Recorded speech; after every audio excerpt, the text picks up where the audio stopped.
Hello everyone, कैसे हैं आप सब। तो देखिए, ये जो मैं आज आप लोगों से वीडियो शेयर कर रही हूँ, ये एक लखनवी कुर्ते की है जो पिछले दिनों मैंने ऑनलाइन शॉपिंग का वीडियो आप लोगों से शेयर किया था। उसमें ये कुर्ता भी था।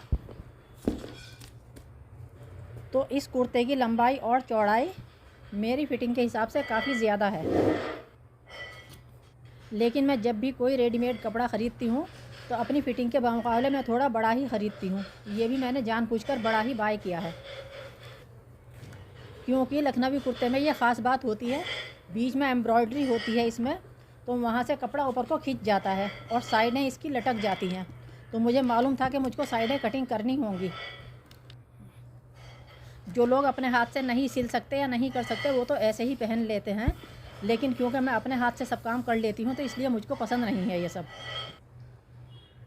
तो मैं इस कुर्ते की लंबाई चौड़ाई अपने हिसाब से नाप तोल कर रही हूँ। इसकी कटिंग या कुछ भी अगर मुझे करना है तो मैं बाद में करूँगी, क्योंकि कहीं कुछ गलत नहीं हो जाए। इसमें का कपड़ा भी हमारे पास नहीं है। तो देखिए, इसके शोल्डर काफ़ी बड़े हैं, लेकिन अगर मैं स्लीव देख रही हूँ तो उसके हिसाब से ये पूरा है, तो इसलिए मैं शोल्डर में कुछ नहीं करूँगी। स्लीव्स इसकी ऐसे ही रहने दूँगी, बस थोड़ा पतला कर लूँगी क्योंकि ज़्यादा चौड़ी हैं।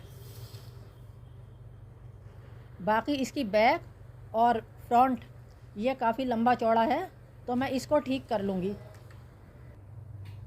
तो मैंने इसकी लंबाई चौड़ाई की नाप तोल कर ली है और अब मैं सिर्फ इसके चाक और दामन उधेड़ूँगी, जो कि मशीन की सिलाई है। लखनवी कुर्तों पर मशीन की ही सिलाई होती है और वही इसमें अच्छी लगती है, हाथ की तुरपाई अच्छी नहीं लगती है। तो पहले मैं इसको उल्टा कर लेती हूँ, क्योंकि इसकी जो एम्ब्रॉयडरी है वो वाइट धागे से हुई है और वो मैला हो सकता है। तो देखिए, कुर्ता मैंने उल्टा कर लिया है और अब मैं इसकी तुरपाई बहुत तेज़ी से उधेड़ दूँगी। लंबे टाँके की सिलाई है, बहुत आसानी से उधड़ रही है और इसमें ज़्यादा टाइम नहीं लगेगा। हमारी जो अपनी सिलाई होती है वो बारीक टाँके की होती है, उसमें काफ़ी टाइम लगता है। आस्तीनों में मुझको कुछ भी बढ़ाना घटाना नहीं है और मशीन की ही सिलाई है, उसको मैं ऐसे ही रहने दूँगी। बस सिर्फ आस्तीन को अंदर से मुझको थोड़ा पतला करना है, वो बहुत लटकी लटकी हैं।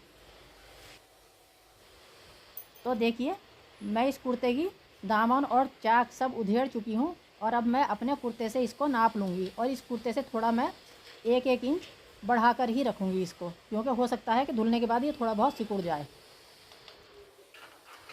और ये लखनवी कुर्ते थोड़े ढीले ढीले ही अच्छे लगते हैं।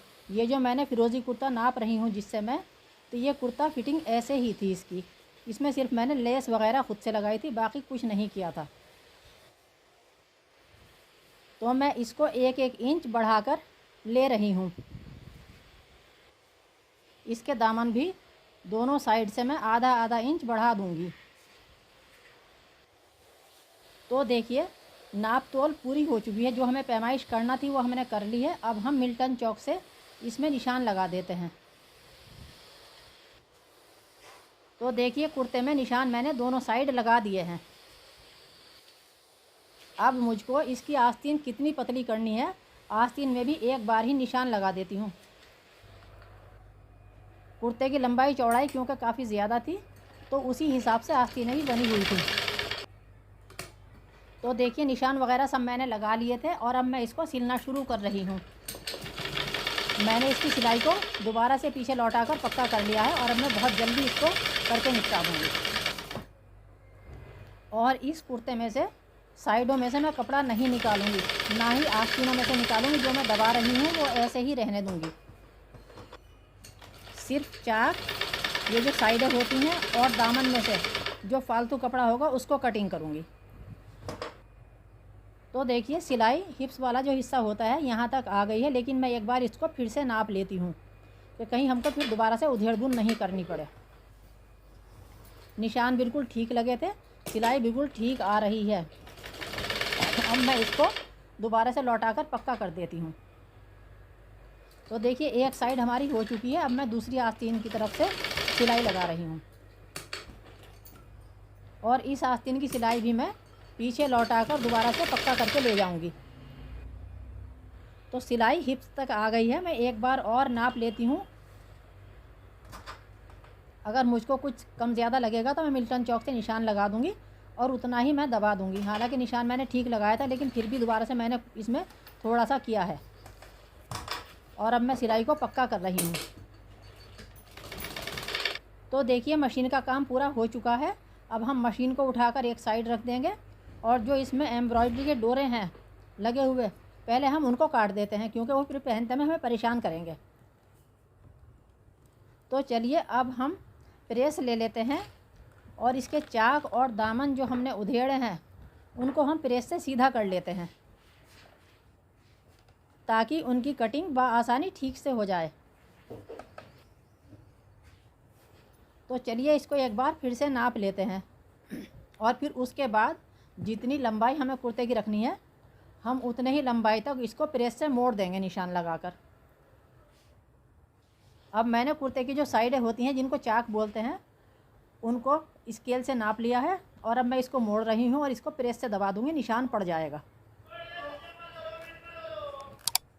साइडों से दामन की चौड़ाई के निशान मैंने लगा दिए हैं चाकों पर, प्रेस से खूब अच्छी तरीके से दबा दिया है। और अब मैं इसकी लंबाई नाप लेती हूँ। लंबाई में एम्ब्रॉयडरी की वजह से कुर्ता बीच में से उठ गया है, तो मैं इसको भी सीधा कर लूँगी। ऊपर के हिस्से में मैंने निशान लगा दिए हैं और अब मैं नीचे के हिस्से में निशान लगा रही हूँ। इसमें से थोड़ी पट्टी मुझे सीधी ही उतारनी होगी। अब मैं इसको भी प्रेस से दबा लेती हूँ, ताकि हमें तुरपाई करते टाइम कोई परेशानी नहीं आए। इससे ये होगा कि तुरपाई हम मशीन से ही करेंगे, लेकिन इसमें बहुत सफाई से सब काम हो जाएगा। तो चलिए अब हम इसकी मशीन से तुरपाई भी कर लेते हैं।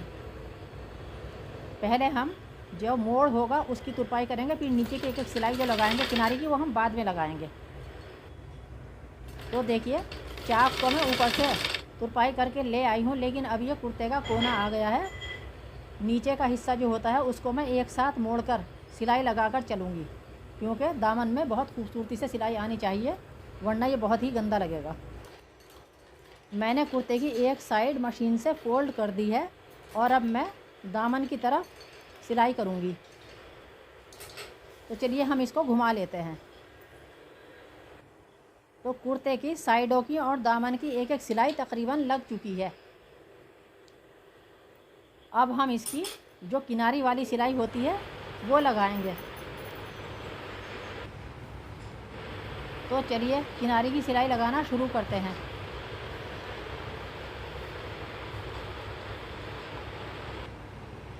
और जहाँ से मैं सिलाई शुरू कर रही हूँ वहाँ पर ही लाकर मैं ख़त्म करूँगी इस सिलाई को। तो देखिए कुर्ते की किनारी वाली सिलाई भी तकरीबन पूरी हो चुकी है। अब इसमें मशीन का कोई काम नहीं रहा है, मशीन का काम पूरा हो चुका है।